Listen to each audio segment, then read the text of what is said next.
Hello everyone and welcome to my channel. Today I'm going to review this grinder that I bought almost about 2 years ago.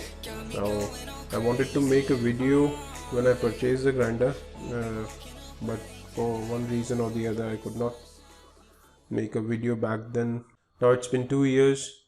I found this box lying in my cupboard while cleaning, so I thought it's a good opportunity to make a video. And here it is, the grinder in yellow. Actually I ordered it in blue at that time, but they sent me this in yellow and I kept it anyway. The model number for this is, as you can see, it's where is it? It's 2801DW801, if you can see, and it has a decent power. It says it's of 920 watt, so it's quite powerful. Let me just tell you that now this arrived in this box that you see here, very flimsy box, and I don't remember where I bought it from. It was perhaps from Moglix or Industry Bank, but yeah, this is the box that it came in, and it had this manual and it provides all the information, right? How to basically just general guidelines and things like that. It was in this polythene, and another thing that came with it is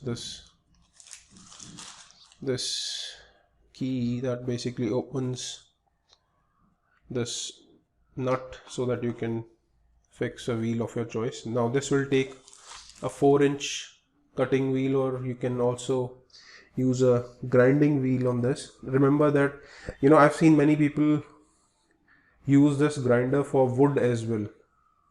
I would not recommend you that if it has teeth that has gaps in it. The cutter that basically is used to cut wood, that is something that you should not use in this grinder as long as it is handheld, because it can cause serious injury. But you can use this to cut metal, this cutting wheel to cut metal, and if you want to use a grinding wheel, you can also use a grinding wheel in this. Now this arbor size that you see here is, I think, around 20 mm. So it will take a small size wheel.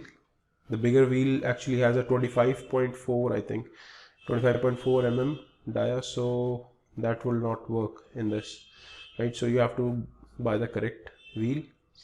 Now this grinder with the guard actually takes a 4-inch wheel, but if you remove the guard, you can put a slightly larger wheel as well, but that's not recommended, but you can do it if you want. Now the thing that's good about this grinder is that it's really powerful. I've been using it, as I said, for about 2 years. Not 2 years every day, but I've used it on quite a few occasions, and I found it to be quite powerful, and it does the job. So it's really powerful.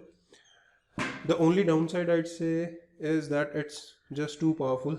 If you're not really careful, you may drop it. So if you are using it for the first time, perhaps you should be really careful, because what happened with me is that I accidentally dropped it the first time I started using it, and I dropped it on the wire, and the wire was cut a little bit, but that's the only thing that happened. Otherwise it's okay. I think the positive is that it's really powerful, and the downside is that another downside is that the button placement for turning it on and off is a little bit weirdly located. It's at the back and not where you may expect it to be here on the body.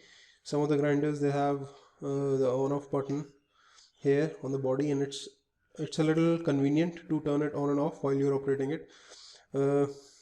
It's not really instinctive to reach the back and turn it off, so that may require a two-hand operation if you want to turn it off. So that is something that perhaps you should notice. For once, I'll make you hear its sound as well. Let me just do that. I'll be careful this time so that you hear it.